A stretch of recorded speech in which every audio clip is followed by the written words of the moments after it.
সুদ। সুদ একটি ভয়াবহ পাপ, সুদ একটি মারাত্মক পাপ, সুদ একটি জঘন্য পাপ।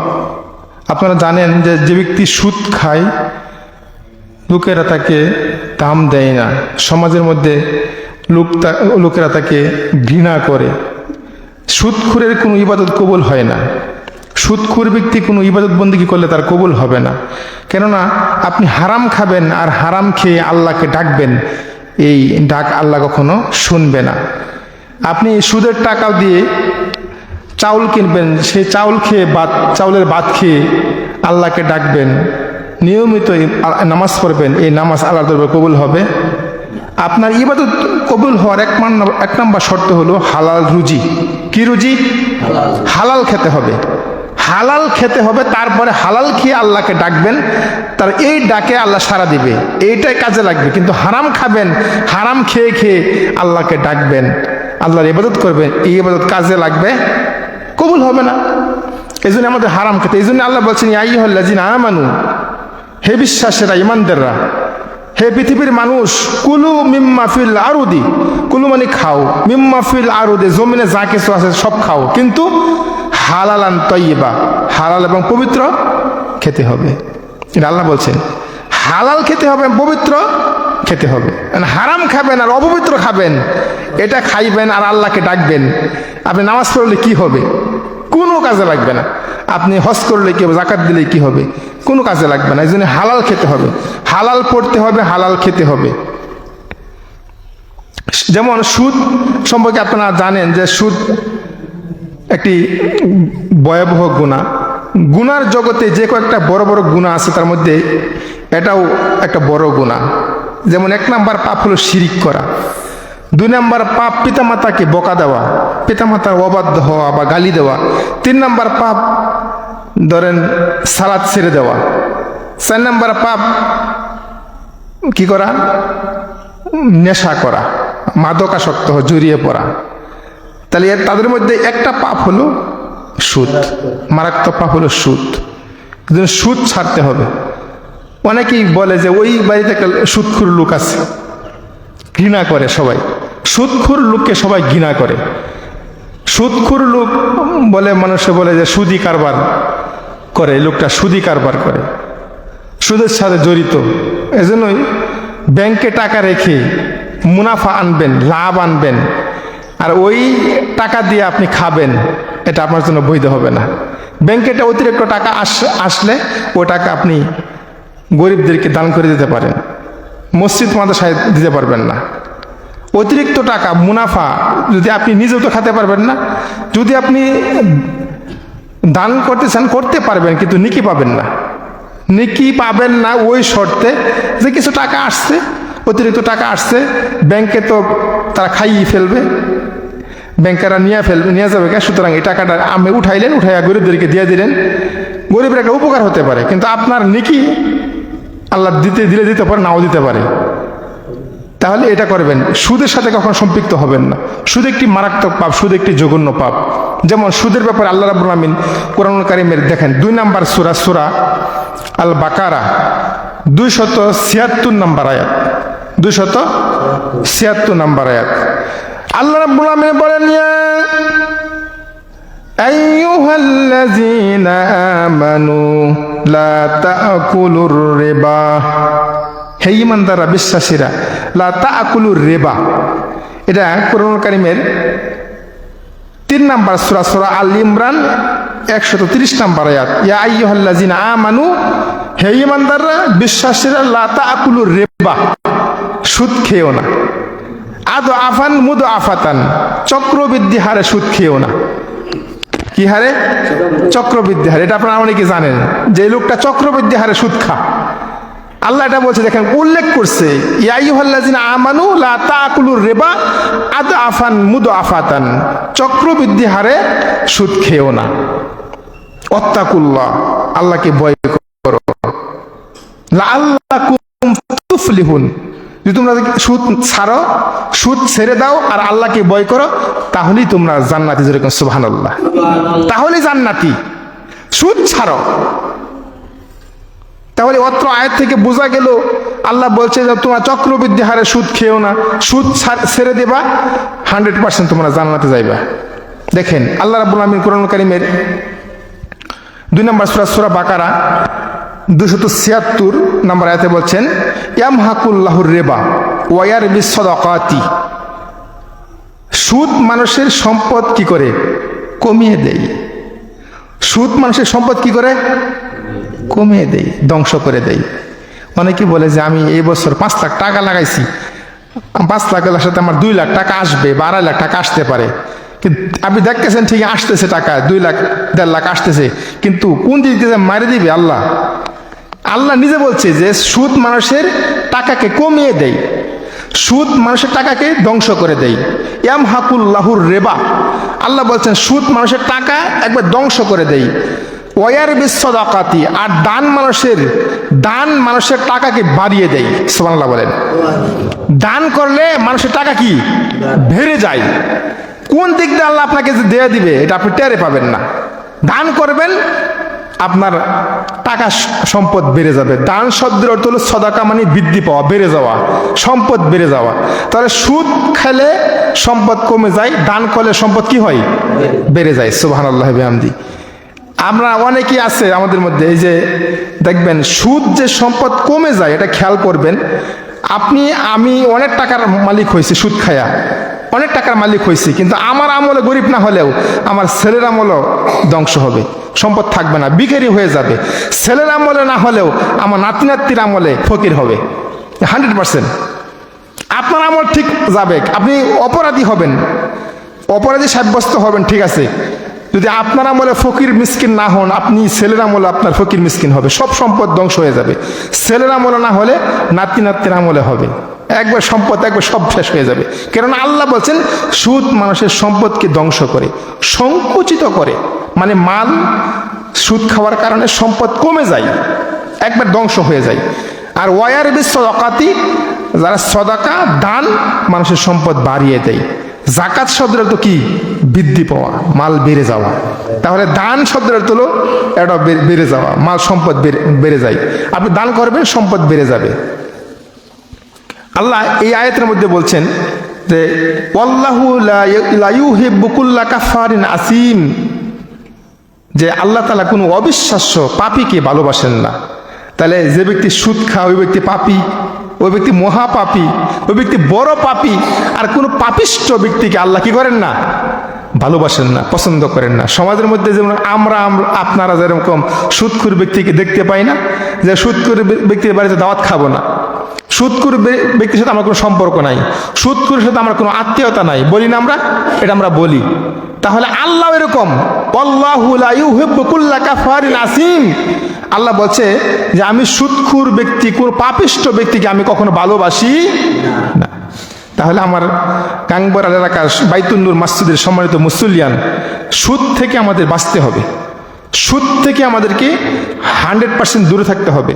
সুদখোর ব্যক্তি ঘৃণিত, লজ্জিত, লোকে তাকে দাম দেয় না, আল্লাহর কাছেও লজ্জিত ব্যক্তি, আল্লাহ তাকে দাম দেয় না। এবং তাকে সুদ খাওয়ার কারণে দেখেন তাকে কি করা হবে? রক্তের নদীতে নিক্ষেপ করা হবে। কি নদীতে? রক্তের নদীতে নিক্ষেপ করা হবে। আল্লাহ নবী, আমাদের নবী মুহাম্মদ সাল্লাল্লাহু আলাইহি ওয়াসাল্লাম যখন মেরাজে গিয়েছিলেন, তখন জিবরাইল আমিন সাথে ছিলেন। দেখলেন নদীর মাঝখানে একটা লোক রক্তের নদী হাবুডুবু খাচ্ছে। ওই লোকটা যখন আস্তে আস্তে আস্তে আস্তে নদীর কিনারায় আসতে থাকে, এসে যায়, তখন একটা লোক তাকে পাথর নিক্ষেপ করে, মাথার মধ্যে পাথর মারে, লোকটা আবার নদীর মাঝখান দিয়ে বাসে। মানে এক কথায় তাকে ওইখান থেকে উঠতে দেওয়া হবে না। এই কি নদী? পচা রক্ত, পচা রক্তের নদীর মধ্যে লোকটা হাবুডুবু খাচ্ছে।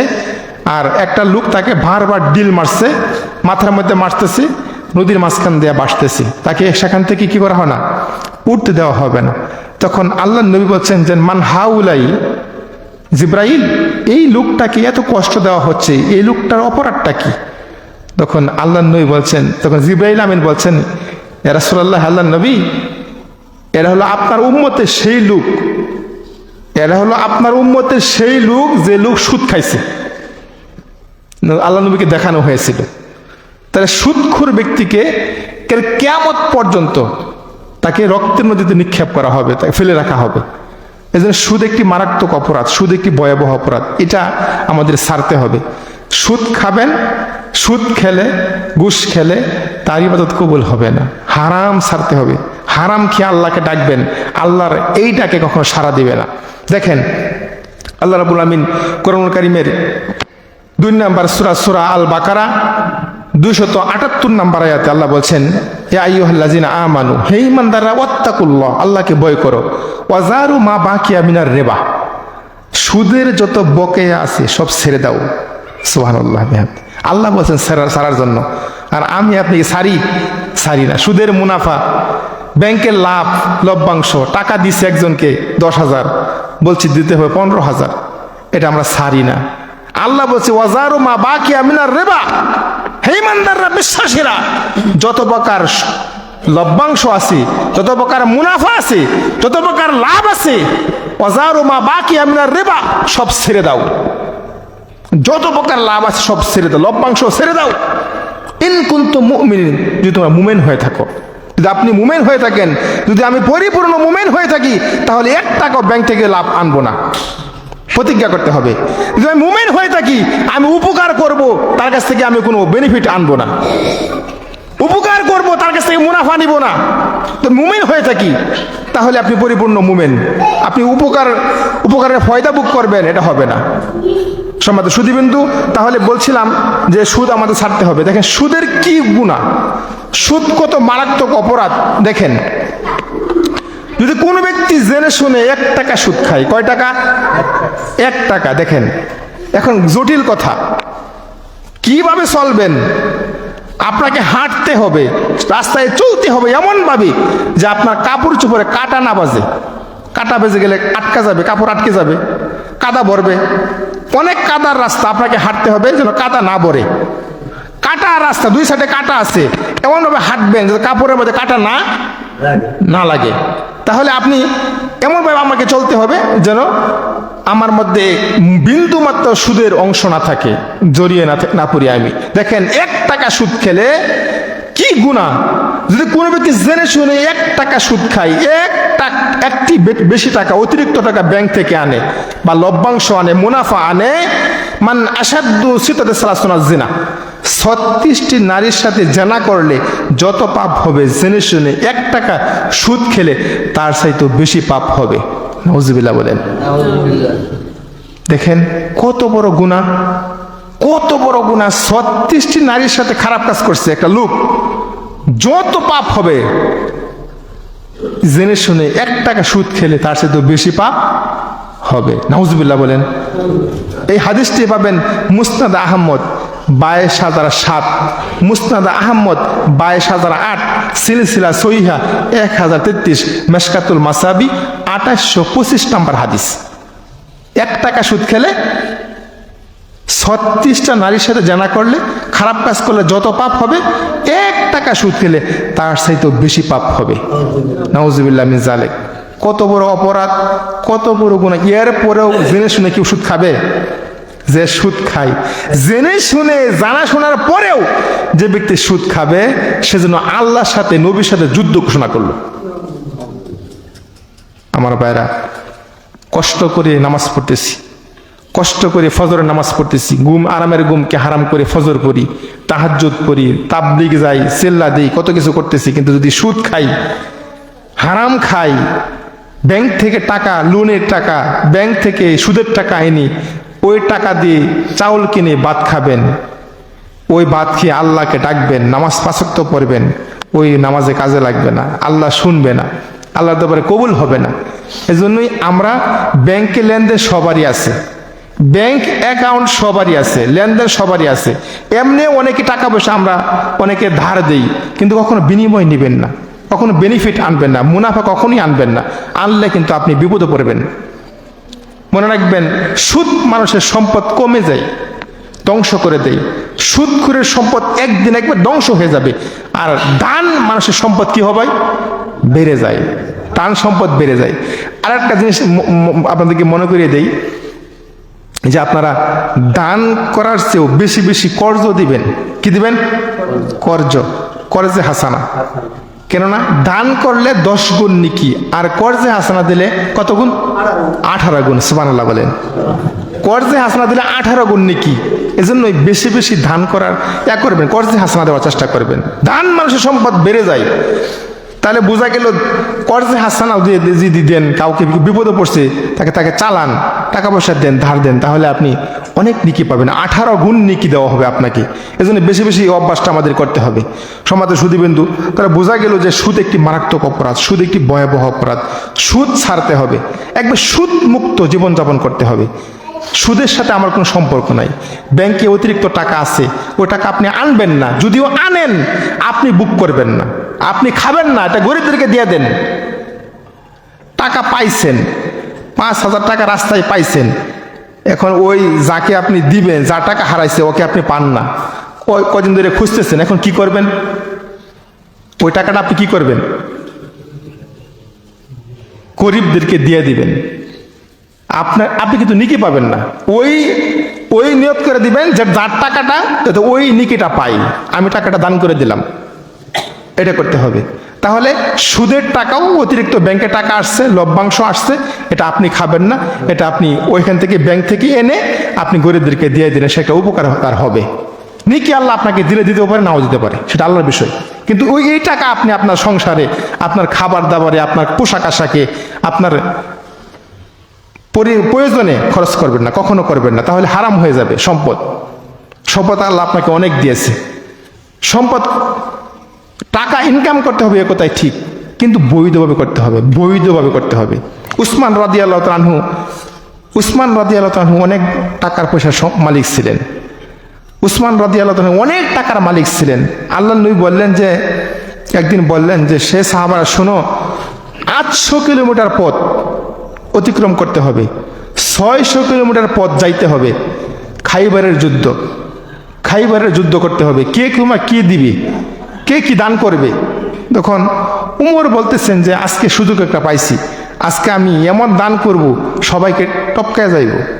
আবু বকর আমার সামনে টিকবে না, উসমান টিকবে না, সবচেয়ে বেশি টাকা আমি দান করব, মনে মনে ঠিক করলেন। তখন আল্লাহর নবী যখন বললেন যে উমর তুমি কি দান করবা, তখন উমর বললেন যে ইয়া রাসূলুল্লাহ, আমি আমার সমস্ত সম্পত্তির অর্ধেক দান করলাম। সুবহানাল্লাহ বলেন। দেখেন, উসমান 1 টাকা ব্যাংক থেকে লোন নিয়ে ধনী হয় নাই।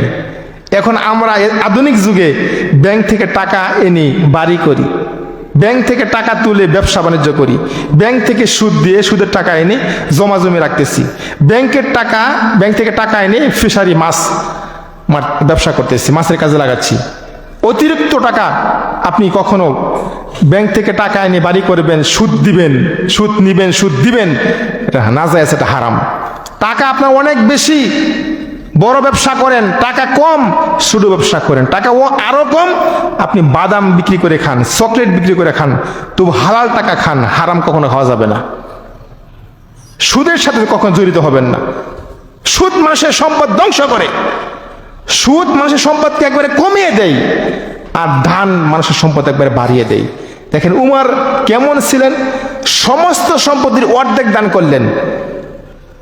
তাই আপনি বিশ্বাস করুন, উমর কখনো লোন নিয়ে ধনী হয় নাই, ব্যাংক থেকে টাকা নিয়ে উমর ধনী হয় নাই। দেখেন আবার বলছে যে আবু বকর তুমি কি দান করবা, তুমি কি দেবা? তা আবু বকর বলতেছেন যে হে আল্লাহ রাসূল, আমি আপনাকে আর আল্লাহকে বাড়িতে রেখে সমস্ত সম্পদ দান করে দিলাম। সুবহানাল্লাহ বিহামদি। ভাষা কত কঠিন দেখছেন, দান করার গতি, দান করার স্পিড কি দেখেন, ভাষা কত কঠিন ব্যবহার করছে। আল্লাহ রাসূল, আমি আপনাকে আর আল্লাহকে বাড়িতে রেখে সব দান করে দিলাম, 10 টাকা ব্যান বাড়াও হবে না, 20টা টাকাও আমি রাখি নাই বাসায়, সব দিয়ে দিলাম। তাহলে কেমন আবু বকর কেমন ছিলেন? এই কিয়ামত পর্যন্ত যত লোক টাকা দান করবে, এই পৃথিবীর মানুষ যত লোক টাকা দান করবে, সম্পদ দান করবে, আবু বকর কেউ ডিঙাতে পারবে? কেউ টপকাতে পারবে না। তার ভাষা অনেক কঠিন ছিল। রাসূলুল্লাহ, আপনাকে এবং আল্লাহকে বাড়িতে রেখে সমস্ত সম্পত্তি দিয়ে দিলাম। কেমন লোক ছিলেন সাহাবায়ে কেরাম, তাদের কাছে 3 দিনের সম্পদ 3 দিনের 3 দিন 3 রাতের খাবার তাদের সাথে, 3 দিনের বেশি, 3 দিন 3 রাতের বেশির খাবার তাদের সাথে জমা থাকুক, সংরক্ষিত থাকুক, এটা তারা পছন্দ করতেন। আর আমরা তো 1 বছর কি খাইয়াম, জমাই রাখি আগেই, 1 বছরের চাউল গুডাউনে জমা রেখে দিই যে 1 বছর খাবো এটা। আর অথচ সাহাবা একরাম 3 দিন 3 রাতের বেশি খাবার বেশি দিন রাখতেন না, ঘরে রাখতেন না। আল্লাহ নবী বলছে উহুদ পাহাড় পরিমাণ স্বর্ণ, উহুদ পাহাড় পরিমাণ স্বর্ণ আমার কাছে 3 দিনের বেশি থাকুক, এটা আমি পছন্দ করি না। দেখছেন আল্লাহ রাসূল সাহাবা একরাম কেমন জীবনযাপন করতেন। এবার উসমানকে বলেন, উসমান তুমি কি দান করবা? তো উসমান বলতেছেন ইয়া রাসূলুল্লাহ, যে খায়বারের যুদ্ধে 30,000 সৈন্য সেনাবাহিনী, কত হাজার? 30,000 সেনাবাহিনী খাইবারের যুদ্ধে। 30,000 সেনাবাহিনীর অর্ধেক কত? 15,000। যে আমি 15,000 লোকের খাবার দাবার, অস্ত্র শস্ত্র, পোশাক আশাক 3 মাসের সব বহন করলাম। সুবহানাল্লাহ বলেন। তো উসমান, আপনি বিশ্বাস করুন, উসমান 1 টাকাও ব্যাংক থেকে লোন নিয়ে ধনী হয় নাই, 1 টাকাও নিয়ে বাড়ি করে নাই, লোন নেয় নাই, তবু অনেক ধনী ছিলেন। এখন আমরা একটু টাকার পয়সার পরে গেলে আমরা ব্যাংকে যাই, দূরে ব্যাংক থেকে লোন আনি, সেখান থেকে টাকা এনে আমরা ঘরবাড়ি করি, অনেক কিছু করি, ব্যবসা বাণিজ্য করি। কখনো আপনি সুদ দেবেন না, সুদ নিবেন না। সুদ যে দেয়, সুদ যে নেয় সমান কি? অপরাধী। দেখেন এই হাদিসটি সহিহ মুসলিমের।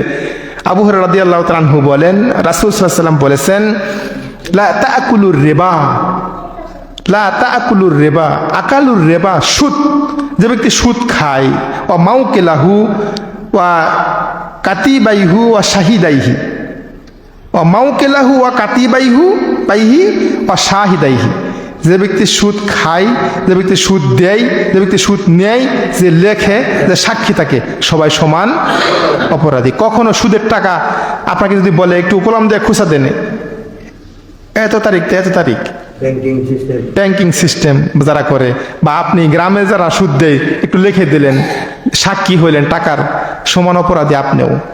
নবী বলছে যে ব্যক্তি সুদ লেখে, যে ব্যক্তি সুদের সাক্ষী থাকে, যে ব্যক্তি সুদ দেয় আর নেয়, সমান অপরাধ। কখনো এর সাথে যাবেন না। গিয়ে সম্মানিত সুধীবৃন্দু, আরেকটি হাদিস খুবই কঠিন কথা, খুব মারাত্মক কথা বলছেন আল্লাহ নবী। যেমন এটাও আবু হুরায়রা রাদিয়াল্লাহু তাআলা আনহু বলেন, রাসূল সাল্লাল্লাহু আলাইহি ওয়াসাল্লাম বলেছেন, আর রিবা সাবুনা হুবান, আর রিবা সাবুনা হুবান, সুদে 70টিরও বেশি শাখা প্রশাখা বা আযাবের কথা বলা আছে। কয়টির বেশি? 70-এর অধিক আযাবের কথা বলা আছে। ও আইসারুহা আইয়ানকিহু রাজুলা উম্মুহু, সর্ব নিম্নমানের আযাব হলো কি? নিম্নমানের গালি হলো যে ব্যক্তি সুদ খেলো সে তার মাকে বিবাহ করলো। নাউজুবিল্লাহ। এরপরেও একটা মুসলমান, একজন মুমিন কখনো কোনোদিন সুদের সাথে সম্পৃক্ত হতে পারে না, সুদ খেতে পারে না, সুদের সাথে সম্পৃক্ত হতে পারে না। যে ব্যক্তি সুদ খেলো সে মায়ের সাথে জিনা করলো। নাউজুবিল্লাহ বলেন। তওবা করতে হবে, ইস্তেগফার করতে হবে যে কখনো কোনোদিন আমি সুদ খাবো না, সুদ দিব না, সুদ নিবও না। একজন পাগল, একটা লোকে মাথা খারাপ, সে কখনো তার মায়ের সাথে জিনা করবে না।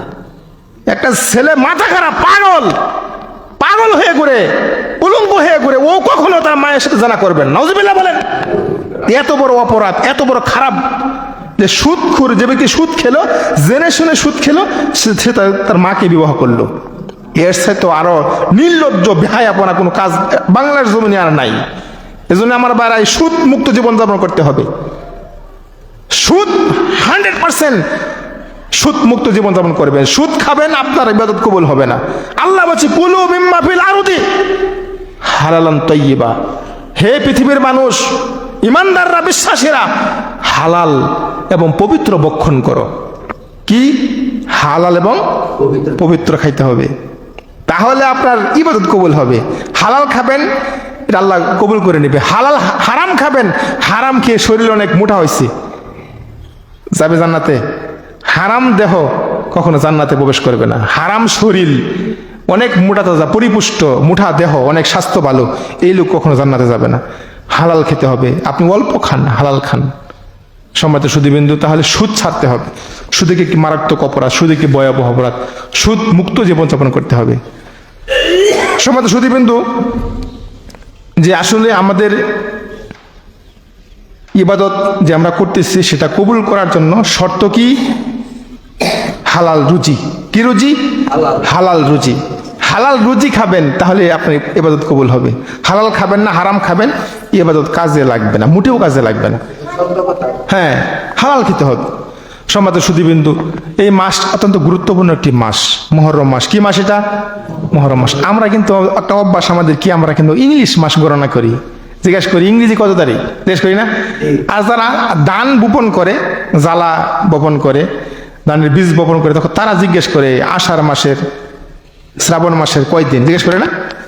ভাদ্র মাসের কয়দিন তারা জিজ্ঞেস করে। কিন্তু আসলে আমরা যারা ইংলিশ মাসে অভ্যস্ত বেশি, আজকে ইংলিশে কয় তারিখ, ওই যে ইংলিশ 1 তারিখে বেতন দেয় সরকারি যারা চাকরি করে, আর ইংলিশ মাসের হিসাবটা আমরা সহজেই করি। কিন্তু না, ইংলিশ মাসের হিসাবের ব্যাপারে এই যে জানুয়ারি ফেব্রুয়ারি, এটা কোরআন হাদিসে কোথাও দেখাতে পারবে না, ইংরেজদের বানানো দেওয়া, আমাদের ওইটা আমরা ব্যবহার করি।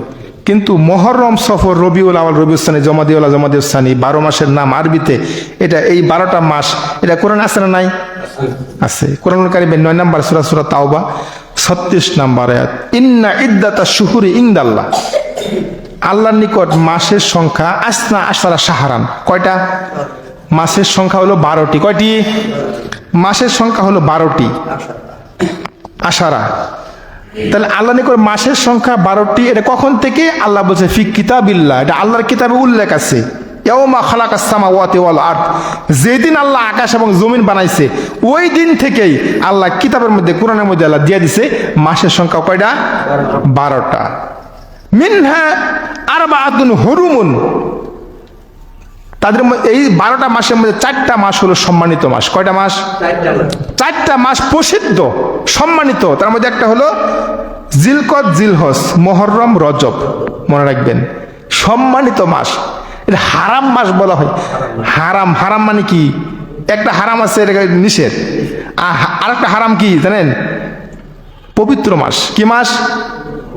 পবিত্র মাস। এই মাসে যুদ্ধ, বিগ্রহ, মারামারি, কাটাকাটি, ফেতনা ফাসাদ সব নিষিদ্ধ। সাহাবীদের নবী, আল্লাহ নবীর যুগে যুদ্ধ হতো। যখন এই মাসগুলি 4টা মাস আসতো, জিলকদ, জিলহজ, মুহররম, রজব, তখন সাহাবায়ে কেরাম আল্লাহ নবী যুদ্ধ কি করতেন? বিরত রাখতেন, না যুদ্ধ করা যাবে। সম্মানিত মাস এসে গেছে, সম্মানিত মাস এসে গেছে, এই মাসের সম্মান আছে, মর্যাদা আছে, সুতরাং যুদ্ধ করা যাবে না, সব বন্ধ করতে হবে। তো 4টা মাস প্রসিদ্ধ। 4টা প্রসিদ্ধ মাসের মধ্যে একটা মাস হলো মুহররম। সেই মাস এখন চলছে, আলহামদুলিল্লাহ বলেন। কারেন্ট চলে এসেছে, অত্যাধিক গরম। এই মাসে অনেক করণীয় আছে, বর্জনীয় আছে। এই মাস আপনাদেরকে জিজ্ঞেস করি, এই মাস কি শুকরিয়ার মাস না সুখের মাস? বলেন দেখি, এই মাস কি শুকরিয়ার না সুখের মাস? সুখ, এই মাসে আমরা সুখ পালন করব না শুকরিয়া আদায় করব? এই মাসে শুকরিয়া আদায় করব। অনেক বিদাতি মুল্লারা বলছে এই মাস হলো সুখের মাস। কি লিগাই? ওই যে হাসান হুসাইন কারবালা শহীদ হয়েছে। মনে রাখবেন, এই মুহররম আশুরাটা হাসান হুসাইনের সাথে কোনো সম্পর্ক নাই। এই আশুরা হলো শুকরিয়ার মাস, নাজাতে মুসার মাস। সুবহানাল্লাহ বলেন, নাজাতে মুসার মাস। আল্লাহ নবী, আল্লাহ রাব্বুল আমিন এই মাসে আশুরার দিনে মুসা আলাইহিস সালাম কি করেছেন? নাজাত দিয়েছেন। মুসাকে কি করেছেন? বিপদ থেকে কি করলেন? হ্যাঁ, বিপদ থেকে বাঁচিয়ে দিলেন। দেখেন এই সিয়ামটা কিভাবে আসছে। আমার নবী মুহাম্মদ সাল্লাল্লাহু আলাইহি ওয়াসাল্লাম, সহিহ বুখারী 2004 নম্বর হাদিস, আল্লাহ নবী মক্কা থেকে মদিনায় গেলেন। মদিনায় যায় দেখলেন যে মদিনার লোকেরা সিয়াম রাখে, মদিনার ইহুদি খ্রিস্টানরা সিয়াম রাখে, রোজা রাখে। তখন আল্লাহ নবী বলছে যে মা হাযাল্লাযী তাসুমু, তোমরা কিসের সিয়াম রাখো? তাদেরকে জিজ্ঞেস করছি কিসের রোজা রাখো? তখন তারা বলছে এটা শুকরিয়ার রোজা। কে রোজা? শুকরিয়ার রোজা। তখন আল্লাহ নবী বলছে যে আনা আহাক্কু আওলা, আমাদের নবী বললেন যে আমরা বেশি হক রাখি, আমরা বেশি অধিকার রাখি, রোজা রাখলে আমরা রাখবো, তোমরা রাখো মানে? তোমরা তো ইহুদি খ্রিস্টান, তোমরা তো অমুসলিম, তোমরা সিয়াম রাখো মানে? তারা বলতেছে যে না, আল্লাহ যে একটা ভালো কাজ করছে, মুসা আলাইহিস সালামরে বিপদ থেকে বাঁচাইছে, আর ফেরাউনরে কি করছে, সমুদ্রে ডুবাইয়া মারলো। এই যে একটা ভালো কাজ যে আল্লাহ করলো, এই জন্য আমরা সিয়াম রাখি। নবী বুঝাইয়া বলেন, শুনো, সিয়াম রাখলে আমরা রাখবো, আমরা বেশি হকদার, আমরা বেশি অধিকার রাখি, বেশি হক রাখি। সিয়াম রাখলে আমরা রাখবো, তোমরা রাখো মানে, এটা বলতেছেন। তখন আল্লাহ নবী বলছেন, সাহাবারা শুনো, আমিও সিয়াম রাখলাম, তোমরাও সিয়াম রাখো। এবার সাহাবারা সিয়াম রাখলেন, আল্লাহ নবী সিয়াম রাখলেন। তখন সাহাবারা বললেন, ইয়া রাসূলুল্লাহ শুনেন, হাযা ইয়াউমুন আযীম, এটা হলো ইহুদি খ্রিস্টানদের বড় দিন। খ্রিস্টানদের কি বড় দিন? হ্যাঁ, ইহুদি খ্রিস্টানরা এই দিনকে মূল্যায়ন করে। আশুরার দিনটাকে ইহুদি খ্রিস্টানরা মূল্যায়ন করে, এই দিনে তারা সিয়াম রাখে। এখন আমরা যদি তাদের সাথে মিলাইয়া সিয়াম রাখি, তাহলে তাদের সিয়াম আর আমাদের সিয়াম কি হবে?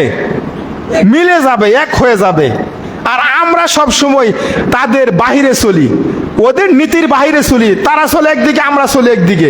তারা হলো অমুসলিম, তারা খ্রিস্টান, তারা ইহুদি। ওদের সাথে আমার কোনো সম্পর্ক নাই। ওদের ইবাদত আমাদের ইবাদত মিলে না, তাদের নীতির বাহিরে আমরা সবসময় চলি। এখন আপনি আল্লাহর নবী, আপনি তাদের সাথে মিল করে আমাদেরকে সিয়াম রাখতে বলছেন।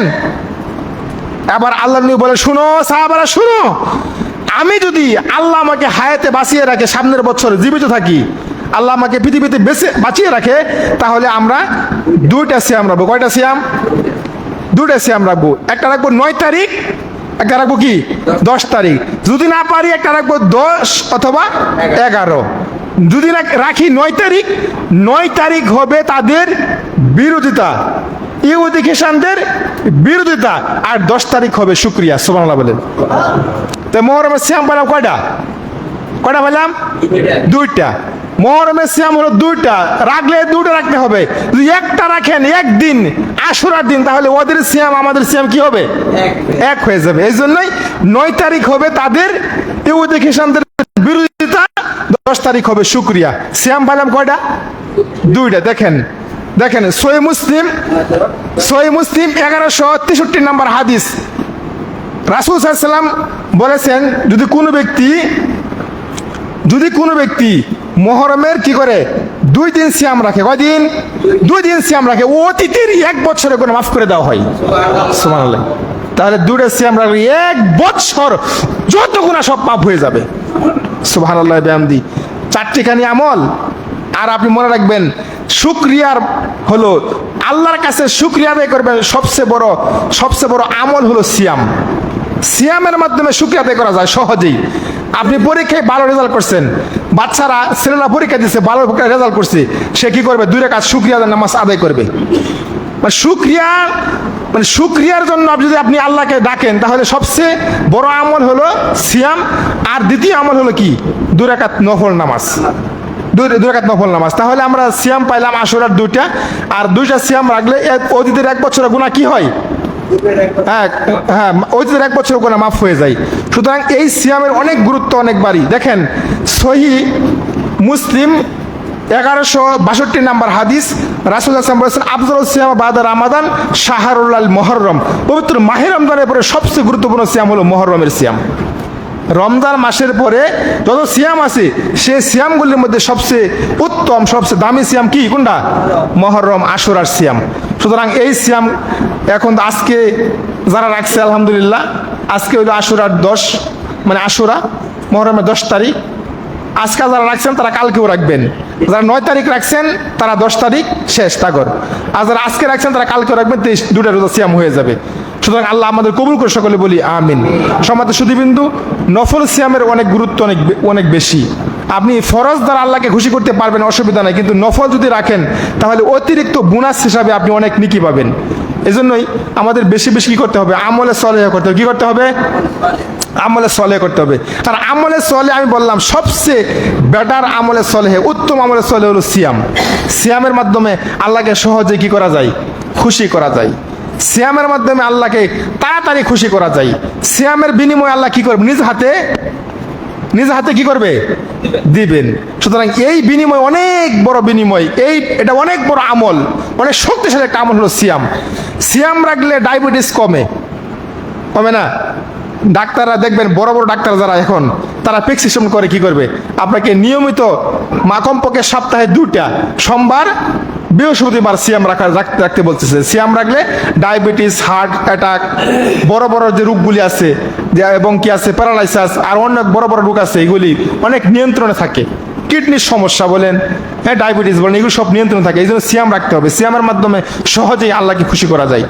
সমাজ সুধীবিন্দু, তাহলে আমার আজকে আলোচনার বিষয় ছিল সুদ। সুদ মুক্ত জীবনযাপন করতে হবে, সুদ আমাদের ছাড়তে হবে।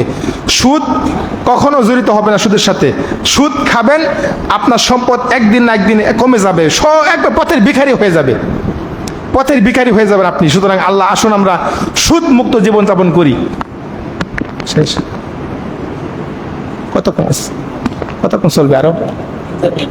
আচ্ছা আচ্ছা, ওটা না বেশি। সমাজ সুধীবিন্দু, সুদ একটি মারাত্মক পাপ, সুদ একটি ভয়াবহ পাপ। এটা আমাদের সুদ ছাড়তে হবে। বেশি বেশি আমাদের বন্ধ করে দেন, বেশি বেশি আমাদের আমলে সলেহ করতে হবে।